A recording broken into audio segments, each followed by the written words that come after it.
విజయనగరం జిల్లాలోని వీఐపీ నియోజకవర్గాల్లో చీపురుపల్లి ఒకటి. అక్కడ మంత్రి బొత్స సత్యనారాయణ వైసీపీ తరపున పోటీ చేస్తున్నారు. ఆయనకు పోటీగా టీడీపీ సీనియర్ నేత కిమిడి కళా వెంకట్రావును బరిలోకి దింపారు చంద్రబాబు. బొత్స కాంగ్రెస్ తరపున పోటీ చేసి 2014లో ఓడిపోయారు. వైసీపీలో చేరి 2019లో గెలిచారు. ఆయన అసాధ్యుడైన రాజకీయ నేత ఏమీ కాదు. ఆయన మెజారిటీ ఎప్పుడూ అసాధారణంగా లేదు. గట్టి పోటీని ఎదుర్కొంటూనే ఉన్నారు. గత ఎన్నికల్లో ఆయన మేనల్లుడు మజ్జి శ్రీనివాసరావు చేసే ఎలక్షనీరింగ్ బొత్సకు ప్లస్. కానీ ఈసారి ఆయన మైనస్ అవుతున్నారు. ఆయన తీరు నచ్చక చాలా మంది పార్టీకి గుడ్ బై చెబుతున్నారు. తెలుగుదేశం, జనసేన, బీజేపీల కూటమి తరపున మాజీ మంత్రి, మాజీ టీడీపీ రాష్ట్ర అధ్యక్షుడు కిమిడి కళా వెంకట్రావు బరిలోకి దిగుతున్నారు.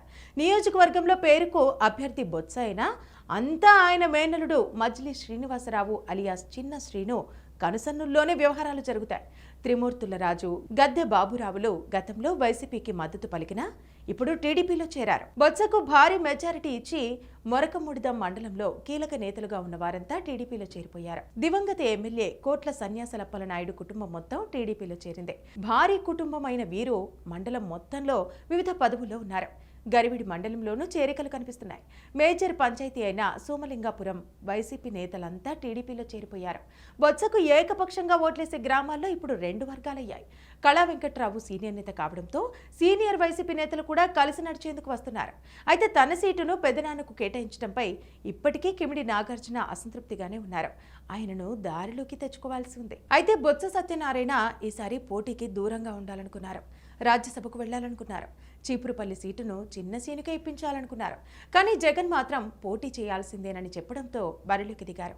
ప్రభుత్వంపై వ్యతిరేకత, చిన్న సీనుపై వ్యతిరేకత, వలసలు, జనసేన ఫ్యాక్టర్ ఇలా అన్నీ చూస్తుంటే ఆ నియోజకవర్గంలో పోరు ఎలా ఉండబోతోందని సర్వత్రా ఆసక్తి నెలకొంది. అధికారం కట్టబెట్టేది శాసించడానికి కాదు, పాలించడానికి. 5 ఏళ్లకు ఒక్కసారి చేతికొచ్చే ఆయుధం అసమర్థుని ఆదుకోవడానికి కాదు, దమ్మున్న నేతల్ని ఎన్నుకోవడానికి.